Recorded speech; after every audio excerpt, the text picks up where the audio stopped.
Hello everyone, welcome to Chinnu vlogs. ఇవాళ నేను మీకు ఎంతో సింపుల్ అండ్ టేస్టీగా చేసుకునే ఎగ్ పొటాటో కర్రీ ఎలా చేసుకోవాలో చెప్తానండి.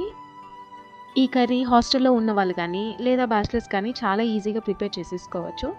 ఇందులో ఎలాంటి మసాలాలు వాడలేదండి. ఈ ప్రాసెస్ ఎలా చేయాలో ఒకసారి చూద్దాం.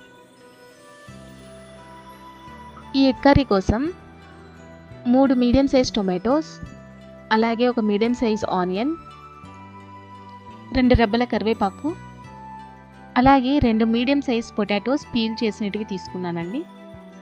ఇక్కడ ముందుగా నేను 3 గుడ్లు అలాగే పొటాటోస్ చిన్న చిన్నవిగా కట్ చేసుకొని బాయిల్ చేసేసుకొని పక్కన పెట్టుకున్నాను. అలాగే గుడ్లకి చిన్న చిన్న ఘాట్లు కూడా పెట్టుకున్నానండి. ఇప్పుడు స్టవ్ ఆన్ చేసుకొని కడాయి పెట్టుకొని అందులో 3 టేబుల్ స్పూన్స్ ఆయిల్ వేసుకోవాలి. ఆయిల్ బాగా హీట్ అయ్యాక అందులో కొద్దిగా ఆవాలు వేసుకోవాలి. ఆవాలు వేగగానే ఇందులో మనం తరిగి పెట్టుకున్న ఆనియన్స్ వేసుకోవాలి. ఇవి కొంచెం బ్రౌన్గా ఫ్రై అయిన తర్వాత ఇందులో తరిగి పెట్టుకున్న టమాటాలు కూడా వేసేసుకోవాలి.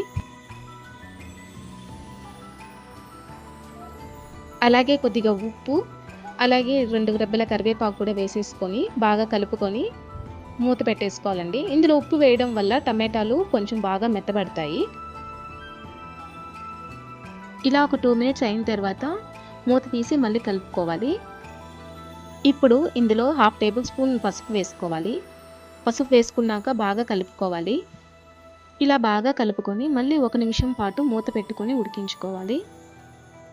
చూసారు కదా, ఈ కన్సిస్టెన్సీ రావాలండి. ఈ కన్సిస్టెన్సీ వచ్చిన తర్వాత ఇందులోకి 1 టేబుల్ స్పూన్ కారం వేసుకొని కలుపుకోవాలి. మళ్ళీ 1 నిమిషం పాటు మూత పెట్టుకొని ఉడికించుకోవాలండి. ఇప్పుడు మళ్ళీ 1 నిమిషం తర్వాత మూత తీసి ఇందులోకి మనం ఇందాక ఉడకబెట్టుకున్న గుడ్లు అలాగే పొటాటోస్ వేసేసుకోవాలండి. ఇలా వేసేసుకున్న తర్వాత ఇవి బాగా కలుపుకొని ఇందులోనే ఒక 100 ml వాటర్ పోసుకొని మూత పెట్టుకొని ఒక 5 మినిట్స్ బాగా మీడియం ఫ్లేమ్ మీద ఉడికించుకోవాలి.